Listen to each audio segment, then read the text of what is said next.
చెంపకి చుక్కని పెట్టి పాదాలకి పారాణి పూసి చేతికి గాజులు వేసి కస్తూరి నుదుట దిద్ది ముత్యానికి ముస్తాబే చేసి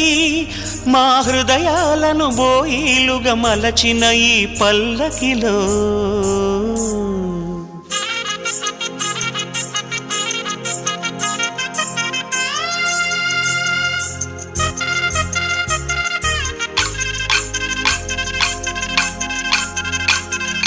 పల్లకిలో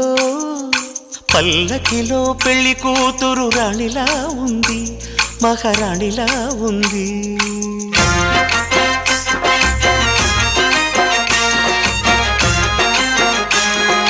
రాణిగారికి సిగ్గులు వచ్చే, రాజుగారికి చిరునవ్వొచ్చే, ఈ ఇద్దరి